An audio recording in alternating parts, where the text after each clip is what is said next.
Most of us know the popularly defined symptoms of ADHD: inattention, hyperactivity, and impulsiveness. These symptoms are a good starting place, but tell a small fraction of the story. In my practice, I use a different set of starting criteria: rejection sensitivity, interest-based attention, and emotional hyperarousal. Dr. William Dodson provided this rubric in an article from 2019. Thinking about ADHD in these terms helps me connect more with my patients. It also resonates more with them when they reflect on the narrative of their lives. Perhaps most importantly, it provides the beginning of a call to action, a way of thinking about ADHD that helps the patient improve their lives by doing more than just taking a medication. Certainly, the medication plays a significant role for many people. Adjustment to other lifestyle issues do too: nutrition, use of supplements, exercise, sleep, certain brain games. They all go a long way.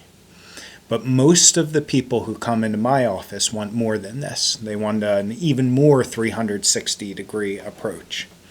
I'll never forget the moment when one of my patients looked at me through tears, eyes glittering with anger, and said, "I want to go to war with this. I want to defeat it completely." Since that moment, I've developed a more complete program to address ADHD. Today, I will discuss the concept of likability. Let's go back for a moment to the new ADHD definition. The interest-based attention can make it hard for a person to listen in a conversation.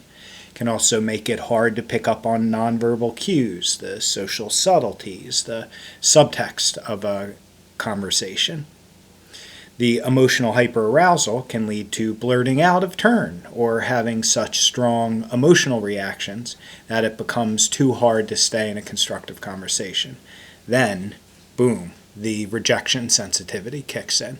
The person feels so betrayed or unloved, and they cannot bounce back into the flow of the discussion.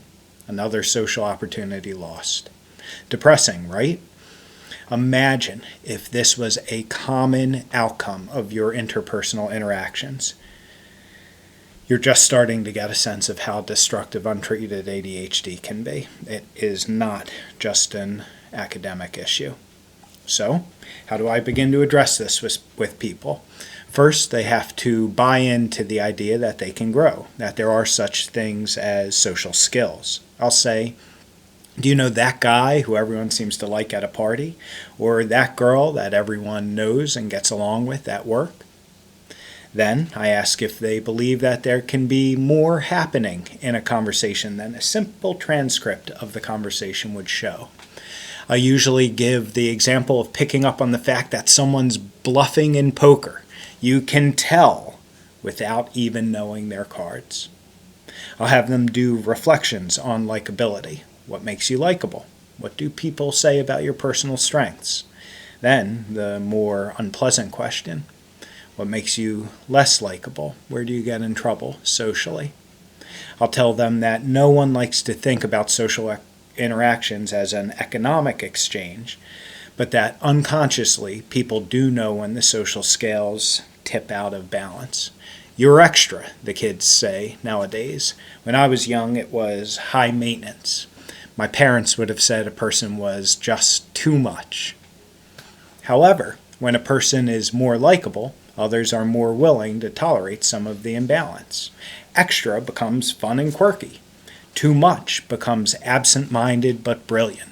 High maintenance becomes high energy, very positive.